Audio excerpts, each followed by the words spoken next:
खेल का पहला पासा आप फेंकेंगे।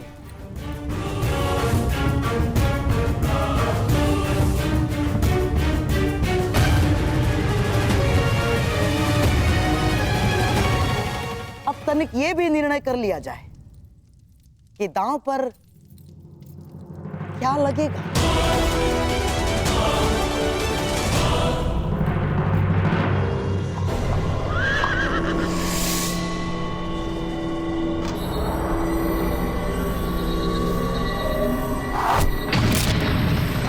यदि सम्राट की आज्ञा हो तो पहला दांव 1-1 सहस्त्र स्वर्ण मुद्राओं के लिए हो।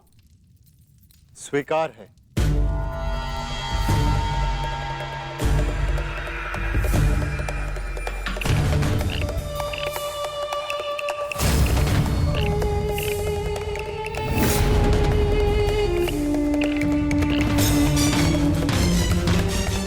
धैर्य सम्राट।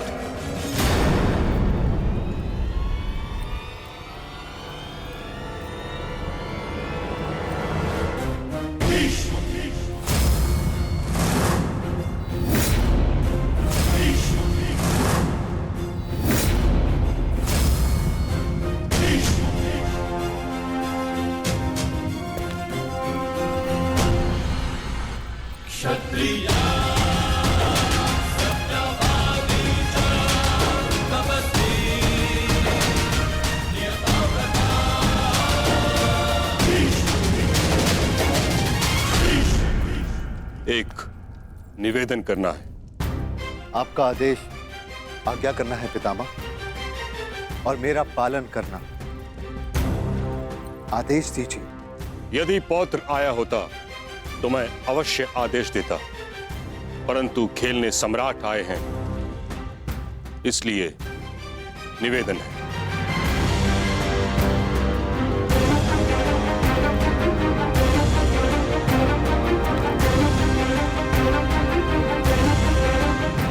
आप ज्ञानी हैं, जानकार हैं, जानते ही होंगे कि जहां वट वृक्ष न हो वहां आनंद के वृक्ष को पवित्र मानकर पूजा की जाती है। जहां गंगा न हो वहां अंजलि में जल लेकर उसे गंगा मानकर आचमन किया जाता है। उसी प्रकार हाथ में पासे लेने से द्यूत पूर्ण माना जा सकता है। यह प्रतीक यदि धर्म पर लागू हो सकता है तो अधर्म पर भी होना चाहिए। इसलिए मेरा आपसे निवेदन है, इस क्रीड़ा से उठिए और इस समारोह को संपन्न समझिए।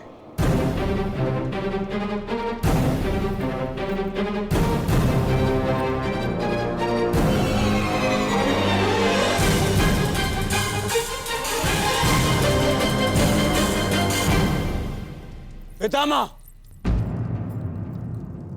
अभी खेल प्रारंभ भी नहीं हुआ है और आप उसे रोकने को कह रहे हैं। कभी कभी रुक जाना भी आवश्यक होता है कुमार दुर्योधन। नीति में हर प्रकार के जुए को अधर्म समझा गया और जुआ भाग्य के अधीन होता है। भाग्य, धर्म, अधर्म, छल, पाखंड नहीं देखता। पासा जिस ओर पड़े भाग्य उसी ओर मुड़ जाता है। इसीलिए धर्म केवल पुरुषार्थ में है।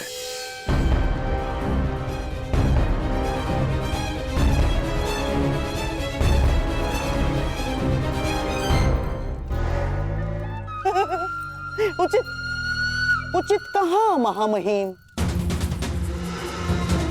परंतु युद्ध के भांति द्यूत भी पुरुषार्थ माना गया है। जो द्यूत को पुरुषार्थ माने मैं उसे पुरुष ही नहीं मानता गंधार राज।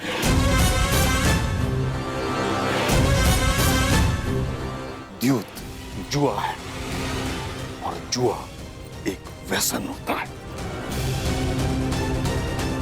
जिसका अंत पतन ही होता है।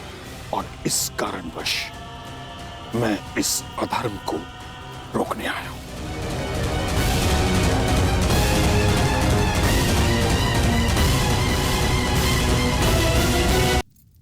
नहीं महामहिम, अब आपसे विवाद कर सकने का ज्ञान मुझ में तो नहीं, परंतु इस सभा में स्वयं सम्राट युधिष्ठिर से बड़ा धर्म का मर्मज्ञ कौन है?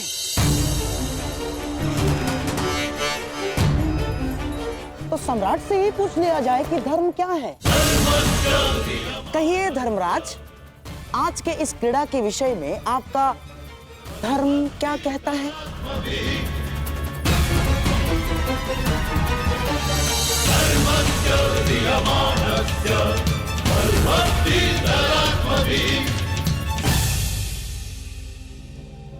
आह्वान किए जाने पर प्रस्तुत होना और चुनौती पाकर उसका उत्तर देना एक क्षत्रिय का धर्म है पितामह।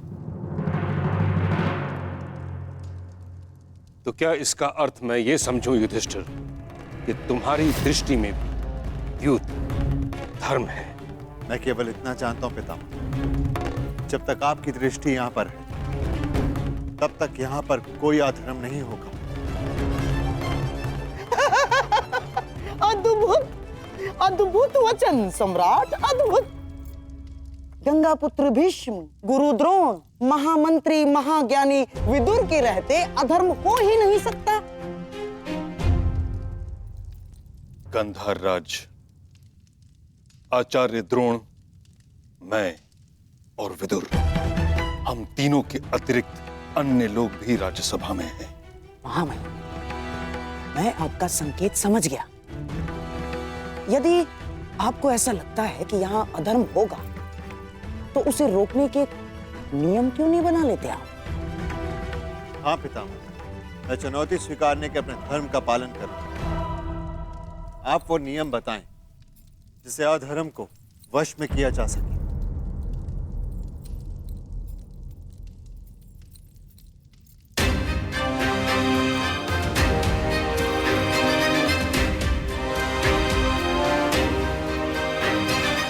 ठीक है, तो सर्वप्रथम कोई भी प्रतिद्वंदी दूसरे प्रतिद्वंदी को आगे खेलने के लिए विवश नहीं करेगा।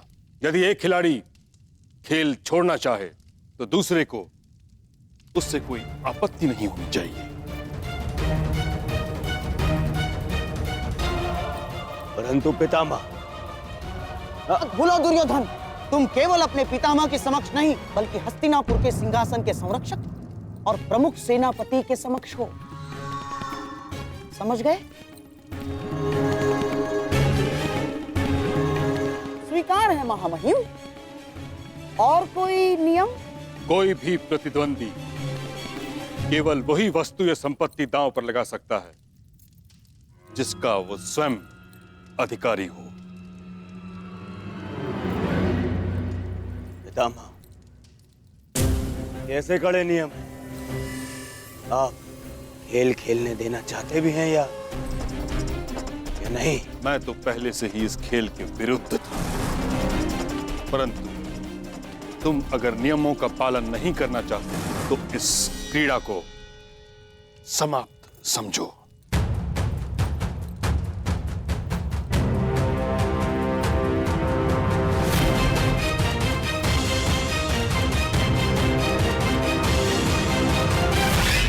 मैं तो पहले से ही इस खेल के विरुद्ध था, परंतु तुम अगर नियमों का पालन नहीं करना चाहते तो इस क्रीड़ा को समाप्त समझो।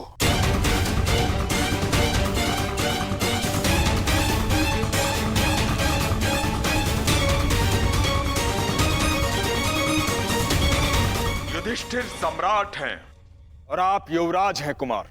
आप दोनों का पद और संपत्ति समान नहीं है, इसलिए दांव केवल उस पर खेला जाए जिस पर आपका अधिकार हो। सत्य कह रहे हैं महात्मा विदुर, और मैं इनके कथन का समर्थन करता हूं। परंतु परंतु दुर्योधन,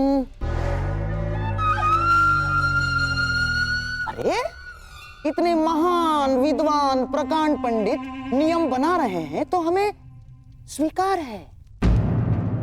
मामा, इन सबको इन्हीं के नियमों में बांधेगा तुम्हारा मामा आज। स्वीकार है। महामहिम, हमें आपके सारे नियम स्वीकार है।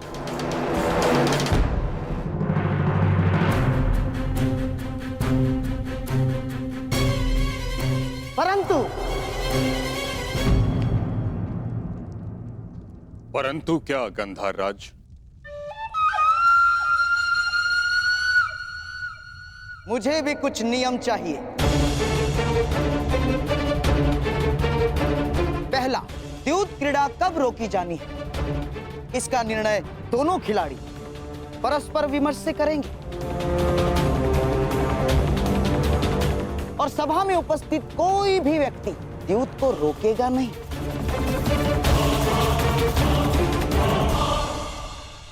मुझे शकुनी के इस नियम में कोई आपत्ति दिखाई नहीं देती। स्वीकार है। धन्यवाद महाराज।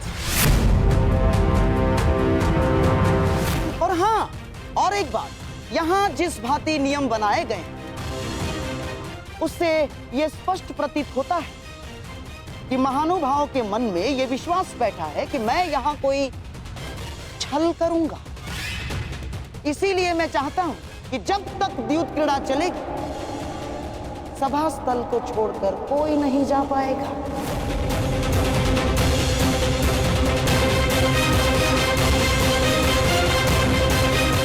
कोई भी नहीं। तो कहिए सम्राट, स्वीकार है आपको? स्वीकार है।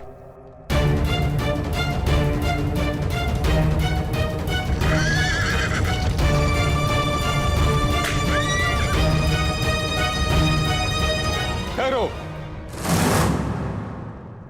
अभी नहीं। मेरे नियम अभी समाप्त नहीं हुए हैं गंधार राज। आदेश कीजिए महामहिम।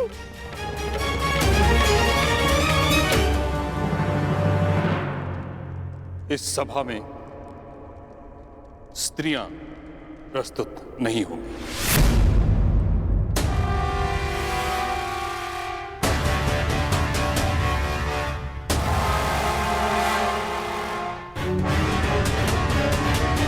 ये कैसा नियम है महामहिम? सम्राट खेल रहे हैं तो साम्राज्ञी का यहाँ होना आवश्यक है। ये सारा मनोरंजन उन्हीं के लिए तो हो रहा है। परंतु मनोरंजन के साथ साथ द्यूत कभी मन की निराशा का कारण भी बन जाता है। बिल्कुल ठीक कहा मां महिम ने। और वैसे भी शास्त्रों के अनुसार एक स्त्री केवल और केवल अपने पति के साथ ही चौसर खेल सकती है और किसी के साथ नहीं। और यदि ऐसा ना हुआ तो मैं सर्वप्रथम इसका विरोध करूंगा। ठीक कहा गुरुद्रोण ने। जुए में लाभ, हानि, जय, पराजय होती ही है और हानि का सबसे अधिक दुख स्त्रियों को होता है। जब ये मनोरंजन के कारण है तो किसी को दुख क्यों दिया जाए?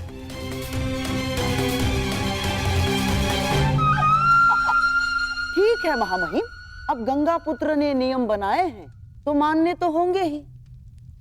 ये भी नियम स्वीकार है।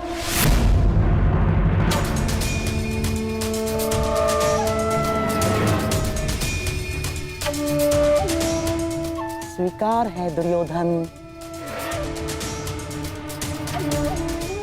परंतु महामहिम, ये चौसर का खेल बहुत लंबा है और मेरे प्रिय भीम को बहुत भूख लगती है और मुझे प्यास, और यहाँ इतने अतिथि गण भी उपस्थित हैं।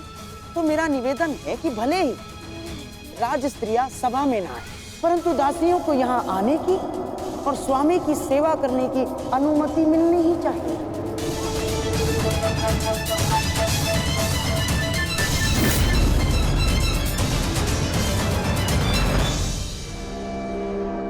ठीक, दासियों पर यह नियम लागू नहीं होगा।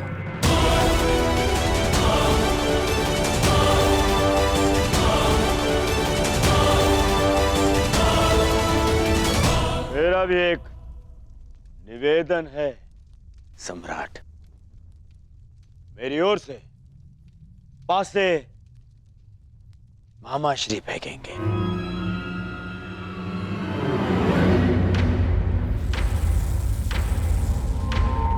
क्यों दुर्योधन, पराजय से भयभीत हो?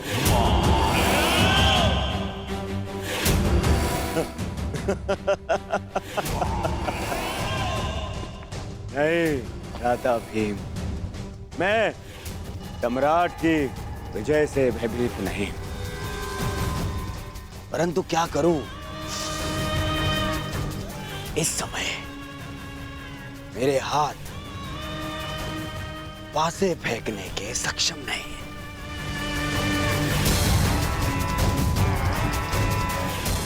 और यदि मैं हार गया तो भ्राता युधिष्ठिर को लगेगा कि मैं उनके सम्मान में हार गया।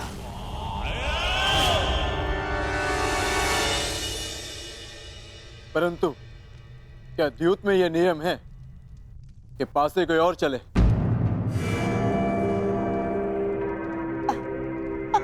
अब अर्जुन, क्या है, ये नियम नहीं है, ये खिलाड़ी का अधिकार है जो दुर्योधन ने उपयोग किया। जैसे युद्ध में नहीं होता, लड़ते सैनिक हैं, पर विजय पर अधिकार किसकी होती है? राजा की। और फिर दुर्योधन तो केवल निवेदन कर रहा है अर्जुन। अब सम्राट की इच्छा कि वो अपने अनुज दुर्योधन का निवेदन स्वीकार करते हैं या नहीं? स्वीकार है। धन्य हो सम्राट, धन्य हो। सम्राट का मन इंद्रप्रस्थ जैसा ही विशाल है। बैठिए, पधारिए।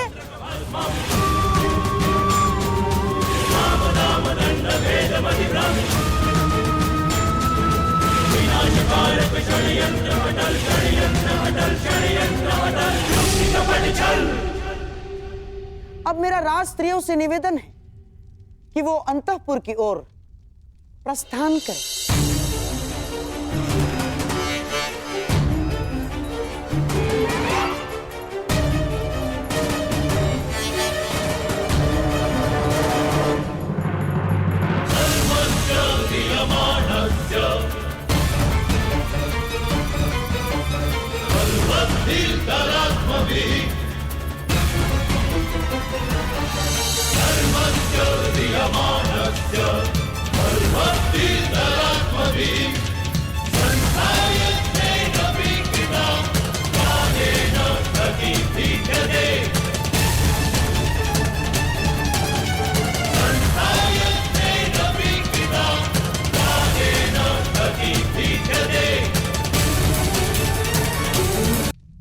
सम्राट, खेल प्रारंभ करें।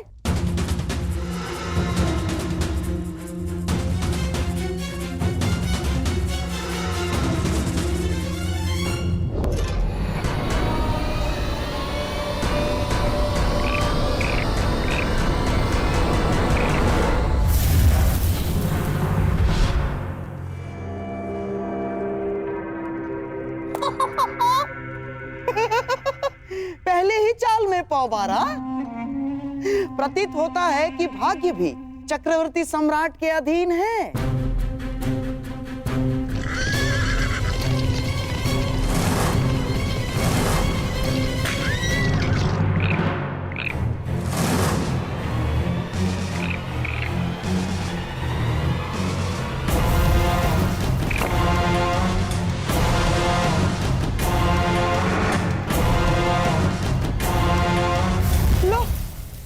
भाग्य तो पलट गया। इस बार दुर्योधन आगे निकल गया।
हाँ?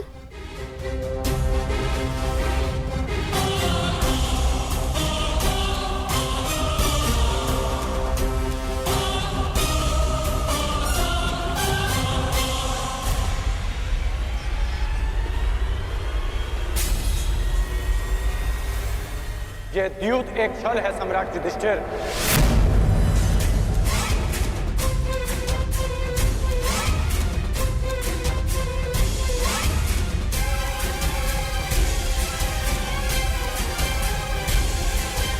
और गांधार राजद्यूत में आपका सब कुछ छीन लेना चाहते हैं।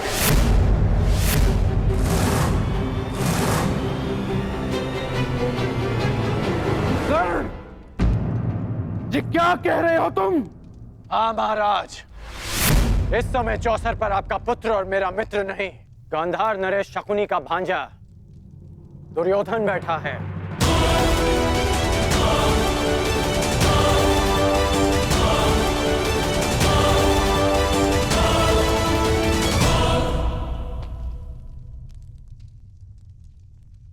मित्र, रुक जाओ मित्र, अभी भी कुछ नहीं बिगड़ा। हर कर्म के अपने फल होते हैं मित्र, हर क्रिया की प्रतिक्रिया होती है। हम वही काटते हैं जो हमने बोया है। और तुम कुछ ऐसा मत बो देना मित्र जिसका दुष्परिणाम भविष्य को काटना पड़े। सच्चा मित्र सिर्फ वो नहीं होता जो हर मार्ग पर आपके साथ चले, बल्कि सच्चा मित्र वो होता है जो आपको कुमार्ग पर चलने से रोके। अद्भुत अंगराज, अद्भुत! अपने मित्र के विरोध में जाने को तुम मित्रता कहते हो?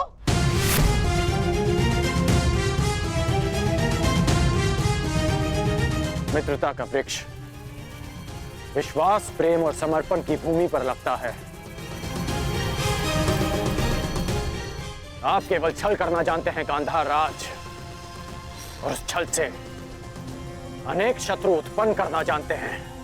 और इस समय भी आप छल से पांडवों का सब कुछ छीन लेना चाहते हैं।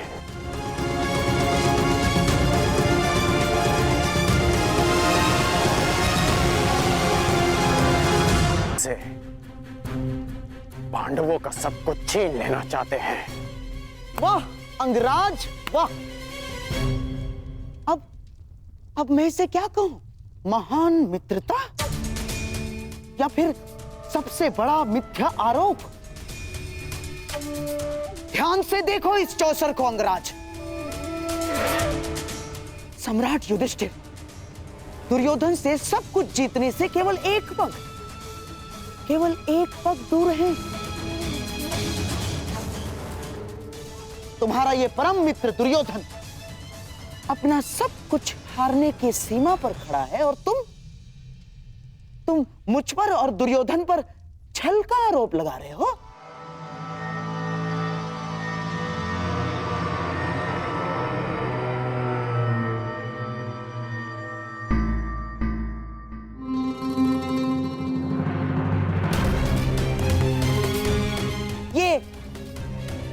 ये कैसा मित्र बनाया है तुमने? मित्रता ही तो निभा रहे हैं अंगराज। वो नहीं चाहते कि उनका मित्र सब कुछ हार जाए, इसलिए ये दाव से पहले ये दाव खेल रहे हैं।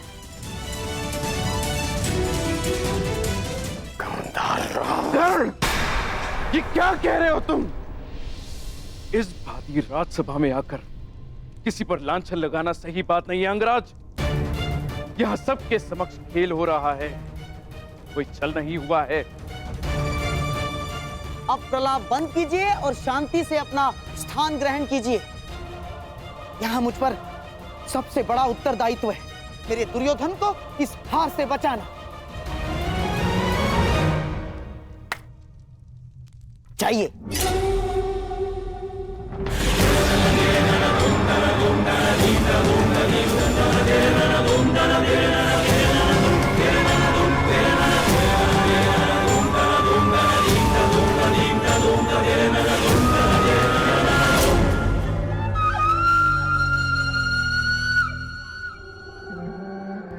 सम्राट,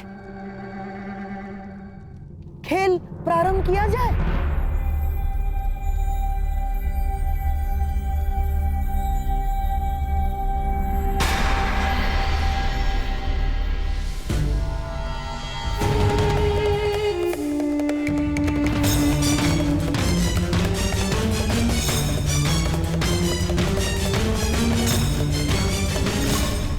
बधाई हो ज्येष्ठ, बधाई हो, आप विजयी हुए। अब बताइए अंगराज, क्या ये छल है?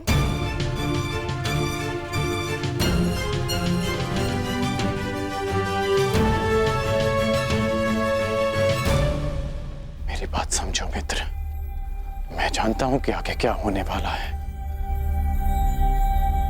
मैंने आज तक तुमसे कुछ नहीं मांगा, परंतु आज मांग रहा। इस खेल को रोक दो, तुम्हारा प्रतिशोध लिया जाएगा मित्र। मैं लूंगा तुम्हारा प्रतिशोध, परंतु युद्ध भूमि में, युद्ध क्रीड़ा में नहीं। मैं वचन देता हूं मित्र कि संसार की सारी संपत्ति विजयी करके तुम्हारे चरणों में रख दूंगा। बस इस खेल को रोक दो मित्र।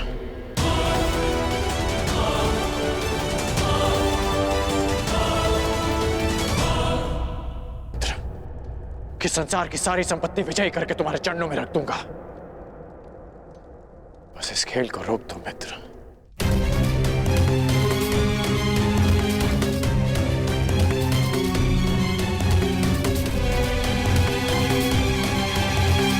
किस सोच में हो दुर्योधन? तुम्हारा मित्र कर्ण इतना निवेदन कर रहा है तो मान लो अपनी मित्र की बात।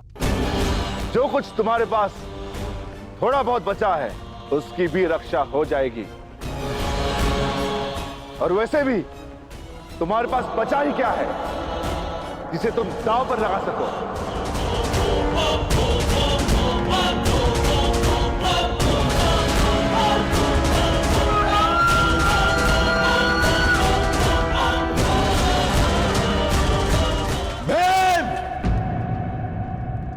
दुर्योधन अजय योद्धा है। दांव चाहे युद्ध का हो या चौसर का, पीछे नहीं हटेगा दुर्योधन।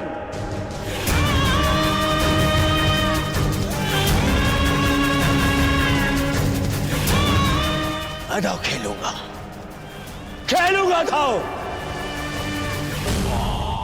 खेलो, अवश्य खेलो, परंतु ज्येष्ठ के विरुद्ध दांव पर क्या लगाओगे? सर्वस्व, वो जिस पर मेरा अधिकार है और वो भी जिस पर मेरा अधिकार होगा।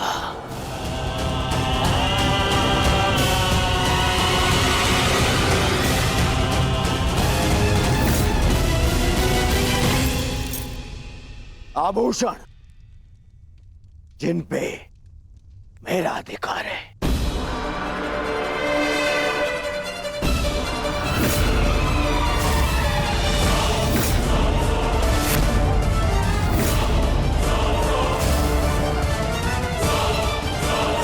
ये हस्तिनापुर के युवराज का मुकुट, जिस पर मेरा अधिकार है।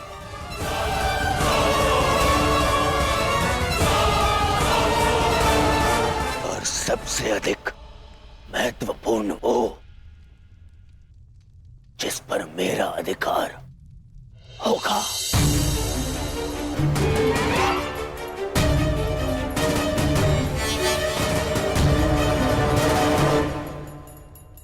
हस्तिनापुर।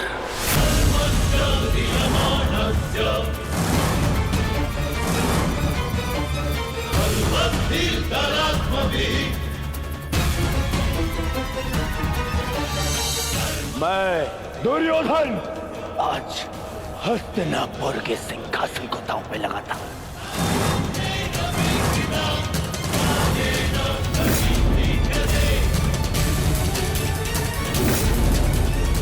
बस दुर्योधन।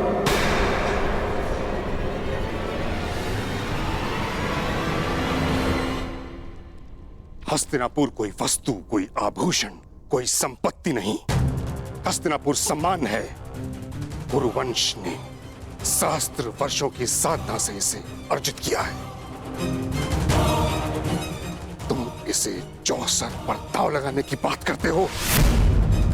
इससे पूर्व कि मैं इसे हस्तिनापुर का अपमान समझकर शस्त्र उठा लूं, अपने मन से ये बात निकाल फेंको। दुर्योधन, महामहिम बिल्कुल ठीक कह रहे हैं। हस्तिनापुर पर तुम्हारा कोई अधिकार नहीं। तुम केवल और केवल यहाँ के युवराज हो, यहाँ के सम्राट नहीं। तो हो जाऊंगा कुरुद्रोण। आज महाराज ना सही, कल बन जाऊंगा। तो क्या राज्य पर मेरा अधिकार नहीं होगा? अवश्य होगा पुत्र, परंतु राज मुकुट पहनने के पश्चात अभी हस्तिनापुर का अधिकार महाराज धृतराष्ट्र के पास है। मैं उन्हीं महाराज धृतराष्ट्र का ज्येष्ठ पुत्र हूं। मनुष्य अपने जन्म से नहीं, अपनी सोच से, अपने विचारों से ज्येष्ठ होता है दुर्योधन। और एक बात अपने मस्तिष्क में बिठा लो कि हस्तिनापुर पर तुम्हारा कोई अधिकार नहीं।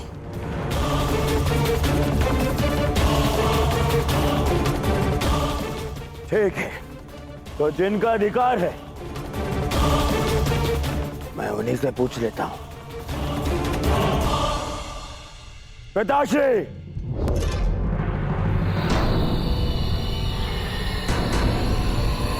मैंने अपने आप को वचन दिया है कि आपका पुत्र ये खेल जीत के रहेगा। या तो मैं आज विजय रथ पर जीत कर जाऊंगा, या अपनी अंतिम यात्रा पर।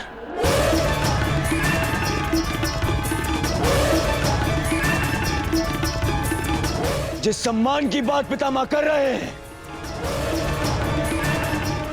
हस्तिनापुर का वही सम्मान आज दांव पे लगा है। अब आप बताइए, क्या आपको अपने पुत्र पर विश्वास है?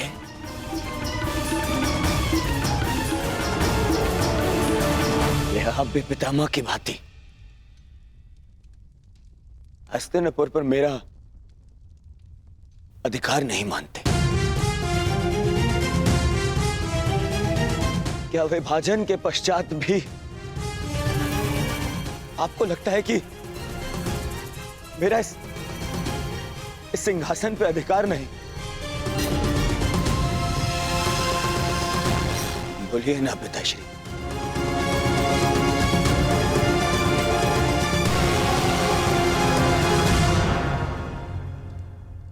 अधिकार है पुत्र।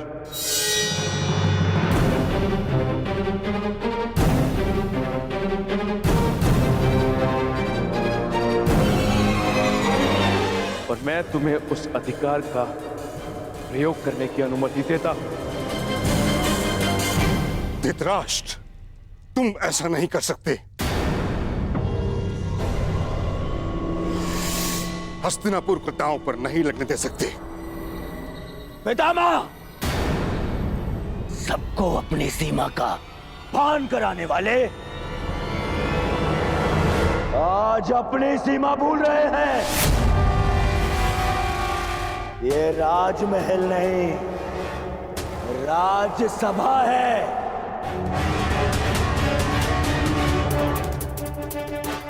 और इस समय वो अपने महाराज से बात कर रहे हैं, और आप सेनापति हैं। और सिंहासन पे बैठने वाले महाराज की आज्ञा पर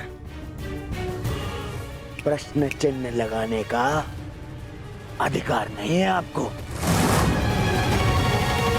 जिसका हस्तिनापुर पर अधिकार है उसने अपना निर्णय ले लिया और अब आप अपने कर्तव्य का पालन कीजिए।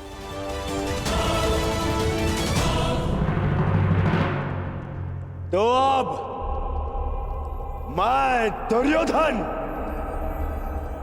हस्तिनापुर नरेश की अनुमति से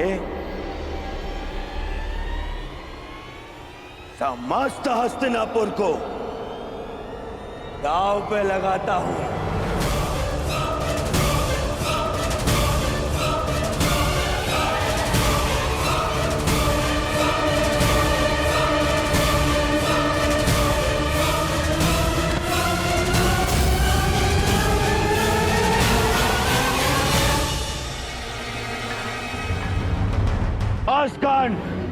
ये मार्ग दिखाने का नहीं, मार्ग बनाने का समय है। मौन रहो अब। तो बोलिए सम्राट, एक दाव और सब कुछ आपका। क्या ये दांव खेलने का साहस और सामर्थ्य है आप में?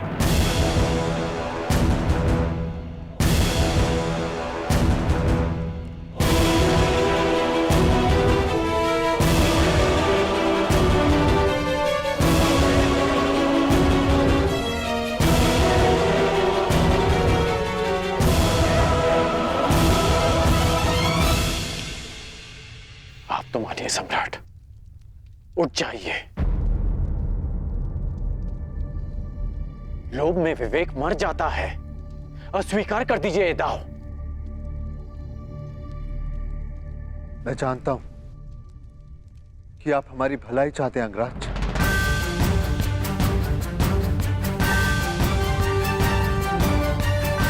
परंतु मैं हस्तिनापुर के अस्तित्व की भलाई चाहता हूं।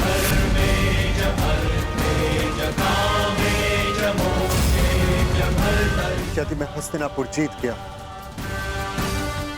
तो जीवन भर का संघर्ष समाप्त हो जाएगा, सहस्त्र सैनिकों के प्राण बच जाएंगे और षड्यंत्रों का अंत होगा। और वो कारण भी मूल सहित समाप्त हो जाएगा जो भाइयों के बीच में वैर का कारण है।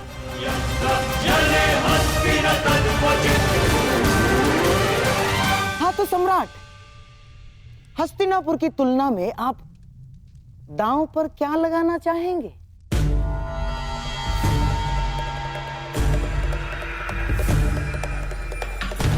नहीं युधिष्ठिर, नहीं। खीरो पांडुपुत्र,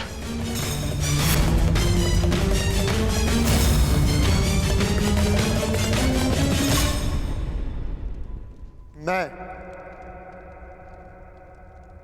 इंद्रप्रस्थ को दांव पर लगाता हूं।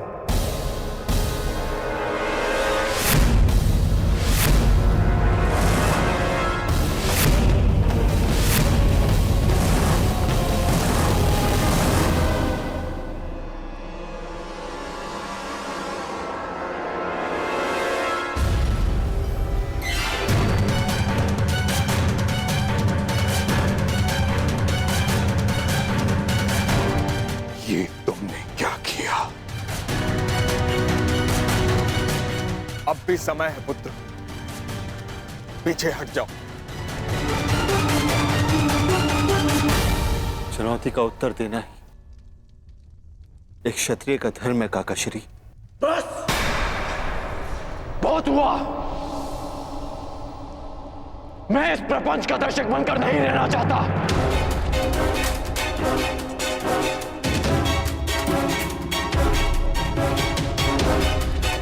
अंगराज? अपना वचन तो याद है ना आपको? प्रत्येक परिस्थिति में आपको अपने मित्र का साथ देना होगा। मुझे वचन दो, हर परिस्थिति में तुम मेरा साथ दोगे। मैं वचन देता कि मैं अपने मित्र को अकेला नहीं छोड़ूंगा। तुम्हारा यह परम मित्र दुर्योधन जीवन के विकट मोड़ पर खड़ा है और तुम उसे छोड़कर जाने की बात कर रहे हो? नहीं अंगराज, आपको रुकना होगा।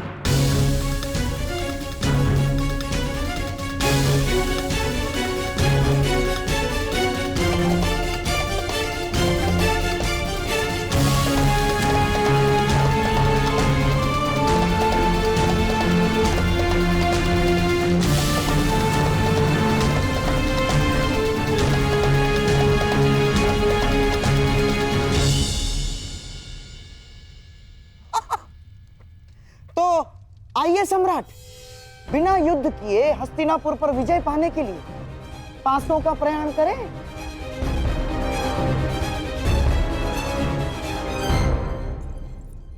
स्वराज्य की जय। क्या सूचना है? महाराज युधिष्ठिर ने कुमार दुर्योधन का सब कुछ छीन लिया है।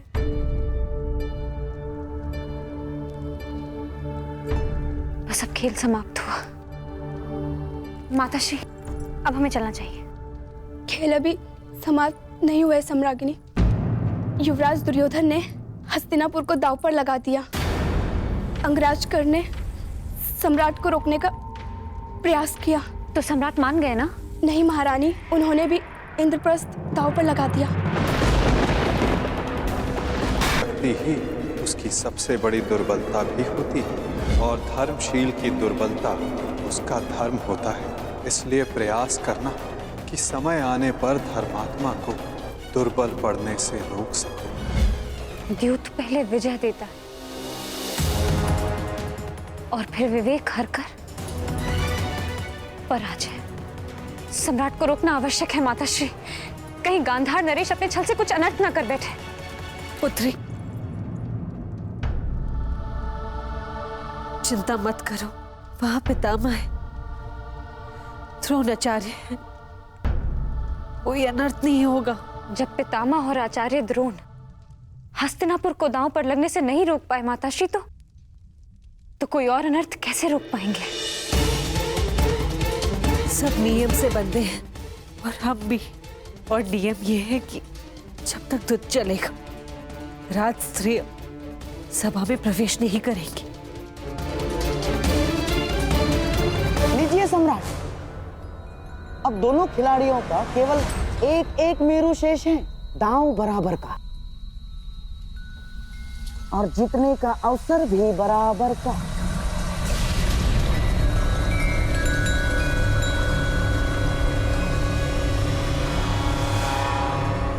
भ्राता युधिष्ठिर को 10 अंक चाहिए और दुर्योधन को 12। बस किसी प्रकार भ्राता युधिष्ठिर 10 अंक ले आए, फिर खेल समाप्त।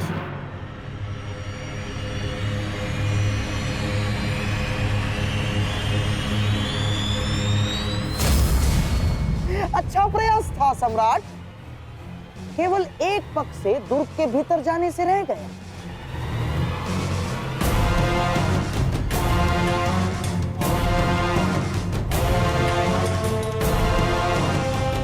अगले अवसर में हमारी जीत सुनिश्चित है अर्जुन। हाँ, परंतु तब जब मामा श्री के पास 12 ना आ जाए। अंतिम चाल है, आपके पास है 12 लाएंगे ना मामा? जब तक ये द्रौपदी का वस्त्रहरण नहीं कर लेते, तब तक ये मेरे विरुद्ध नहीं जाएंगे।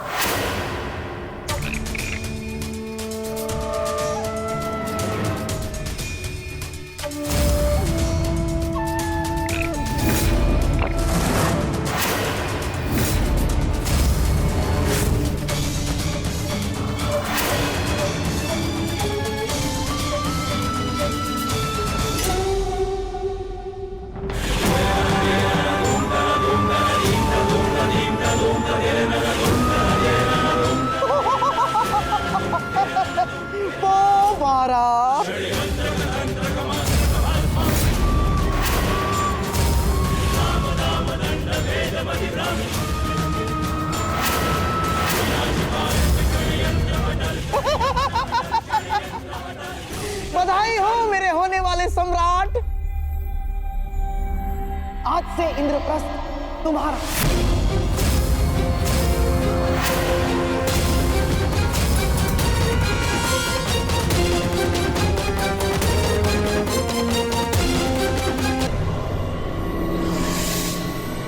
बधाई हो मेरे होने वाले सम्राट। आज से इंद्रप्रस्थ तुम्हारा।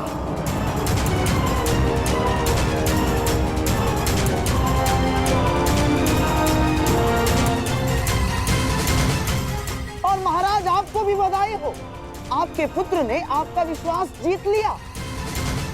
और बधाई हो महामहिम आपको भी कि आपका हस्तिनापुर गर्व सहित फिर से आपकी सुरक्षा में है। और बधाई हो इस गांधार नरेश शकुनी को कि मेरा होने वाला सम्राट बिना राजसूय यज्ञ के एक साम्राज्य का स्वामी हो गया। चाहता तो मैं भी यही था दुर्योधन, कि तुम इंद्रप्रस्थ जीत जाओ, परंतु इस बात ही नहीं। परंतु समझ में नहीं आता, आनंद मनाओ या शोक, क्योंकि मेरा एक भांजा सब कुछ जीत गया और एक सब कुछ हार गया। खेल समाप्त हुआ।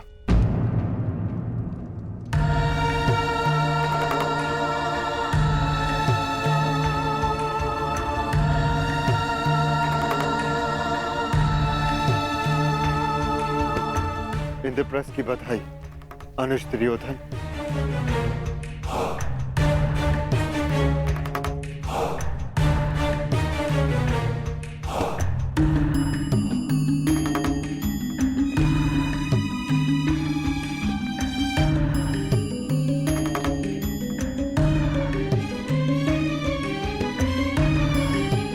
ठीक है मामा श्री, तो जा रहे हैं ना, आज ये यहाँ से जा ही नहीं पाएंगे। ठहरो युधिष्ठिर।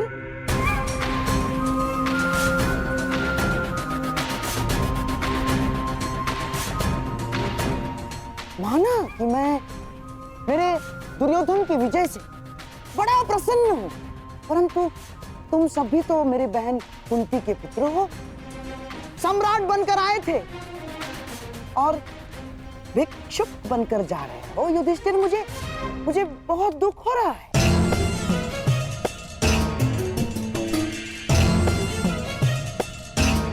दुर्योधन, क्या अपने भाई की हार पर तुम्हें दुख नहीं हो रहा है? हाँ मामा श्री, मुझे अपने भाइयों का यूं चले जाना मुझे सहन नहीं हो रहा है मामा श्री। सोचता हूं इन्हें इनका सारा साम्राज्य दान में लौटा दूं।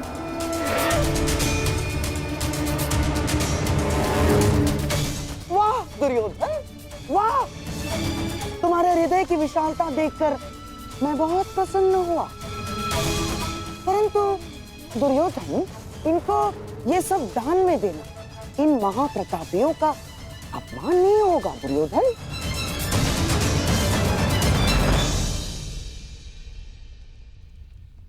हाँ मामा श्री। हाँ। तो क्या किया जाए? हाँ, आज इन्हें मैं एक अवसर और दे देता हूं। एक अवसर और? मैं बहुत प्रसन्न हुआ कि तुम हारे हुए प्रतिद्वंद्वी को एक और अवसर देना चाहते हो।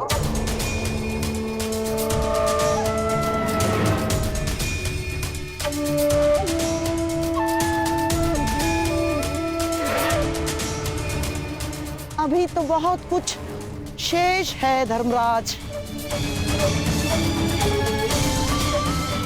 तो क्यों ना एक एक दांव और खेला जाए, जिसमें मेरा प्रिय दुर्योधन अपनी ओर से जीता हुआ इंद्रप्रस्थ और सारी संपत्ति दांव पर लगा दे। यदि तुम जीत गए तो इंद्रप्रस्थ तुम्हारा। सोच लो, यदि तुम जीत गए तो तुम फिर से सम्राट। केवल एक दांव।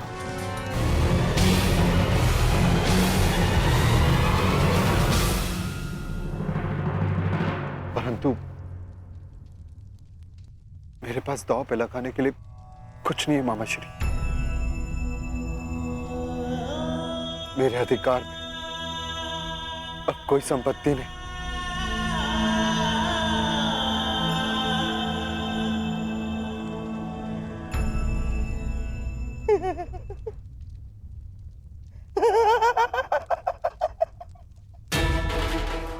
धर्मराज, अपनी शक्ति पर अपना ही अधिकार होता है।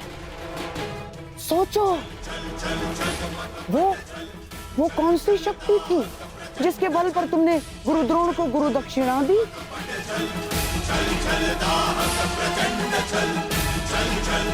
वो कौन सी शक्ति थी जिसके बल पर तुमने पांचाल का स्वयंवर जीता?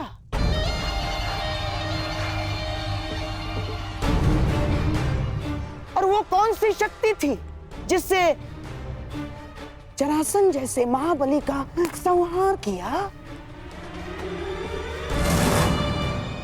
वो कौन सी शक्ति थी जिसके बल पर आपने इंद्रप्रस्थ का साम्राज्य स्थापित किया था? अपनी शक्ति पर अपना अधिकार होता है धर्मराज, और इस शक्ति पर तुम्हारा अधिकार है। जैसे उंगलियों पर हाथ का अधिकार होता है,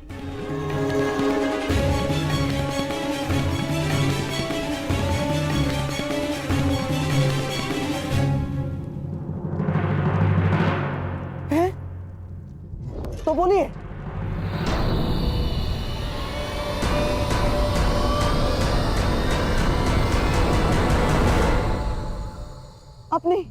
अपनी एक उंगली को दांव पर लगाओ युधिष्ठिर।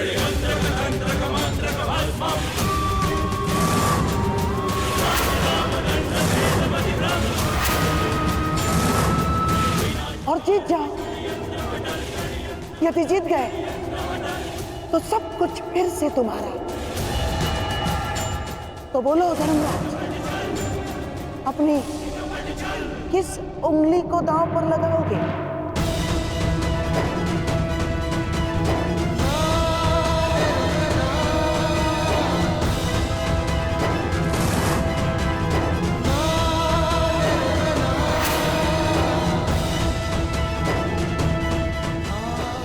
तो बताइए, अपने किस अनुज को दांव पर लगाएंगे?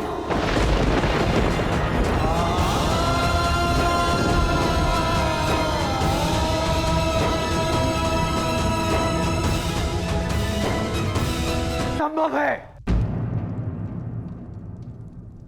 युद्ध में वस्तुएं दांव पर लगती हैं, मनुष्य नहीं। हर खेल में मनुष्य ही दांव पर होता है अंगराज। युद्ध में उसके प्राण, स्वयंवर में उसका अभिमान और प्रेम में उसका अस्तित्व। बस करिए गंधा नरेश। कुतर्कों से सत्य को झुठलाया नहीं जा सकता। महाराज, इसे रोकिए। यह अनीति है। यह खेल अब खेल की सीमा पार कर चुका है।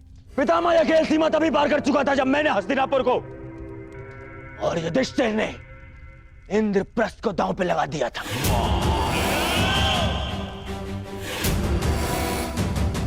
आप भूल रहे हैं कि नियम अनुसार यहां कोई कुछ कर सकता है तो वो केवल खिलाड़ी है, और यहां खिलाड़ी या तो मैं हूं या सम्राट युधिष्ठिर है।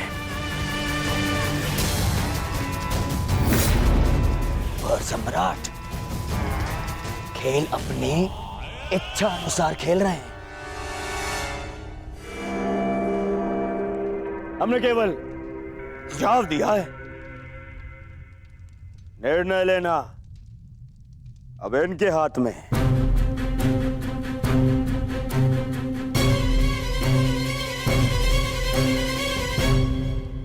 यहाँ अधिकार का प्रश्न कहां उठता है महाराज? माता पिता का अवश्य संतान पर अधिकार हो सकता है, परंतु भाई का भाई पर नहीं।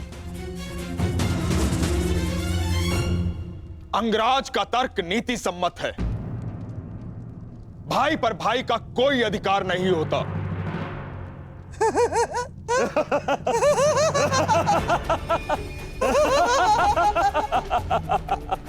क्षमा कीजिएगा महामंत्री, परंतु क्या करें, आपका तर्क ही ऐसा है कि हम अपनी हंसी रोक ही नहीं पाए। महामंत्री, क्या आपके मुख से ये बातें शोभा देती है? पिता का अपने पुत्र पर, पति का अपने पत्नी पर और बड़े भाई का अपने छोटे भाइयों पर अधिकार होता ही है। क्या आपने महाराज पांडु का अपने स्वयं पर अधिकार नहीं माना था? और उसके पश्चात महाराज धृतराष्ट्र का अधिकार? क्यों? क्योंकि आप उनके छोटे भाई हैं।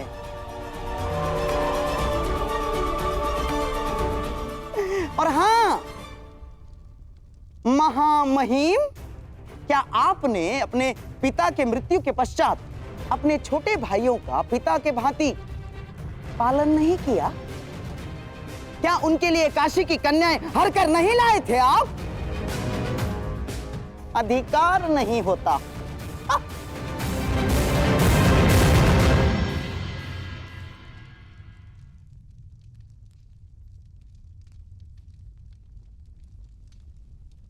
सभा का मौन ये बता रहा है कि इस बात को मानने से किसी को आपत्ति नहीं है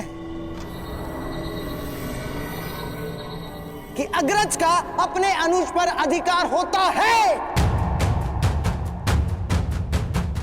तो अब मैं घोषणा करता हूं कि अगले दांव में मैं द्यूत में जीती हुई सारी संपत्ति लगा दूंगा। और यदि ये दांव सम्राट जीते तो इन सारी संपत्ति पर और इंद्रप्रस्थ पर फिर से इनका अधिकार होगा।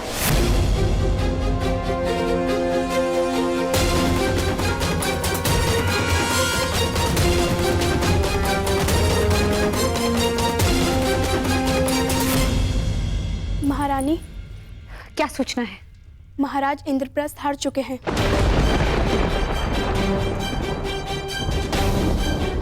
और कुमार दुर्योधन ने उन्हें अपने भाइयों को दांव पर लगाने के लिए कहा है। क्या? ये नहीं हो सकता। हमें ये खेल रोकना होगा माताश्री। परंतु नियम के अनुसार हम राज स्त्रियों का वहां जाना वर्जित है। नियम मनुष्य के विकास के लिए बनाए जाते हैं माताश्री, उनके विध्वंस के लिए नहीं। और जो नियम मनुष्य का नाश करने लगे उन्हें तोड़ देना ही उचित है। सोच लीजिए सम्राट, बिना संपत्ति के, बिना राज्य के और बिना सेना के कहां कहां भटकेंगे आप? और पांचाल जाकर अपने श्वशुर के घर रहना आपके आत्मसम्मान के विरुद्ध होगा। और जीता भी तो आपने पूर्ण आर्यव्रत है, वहां के सम्राट हैं आप, वहीं जाकर शरण लेंगे।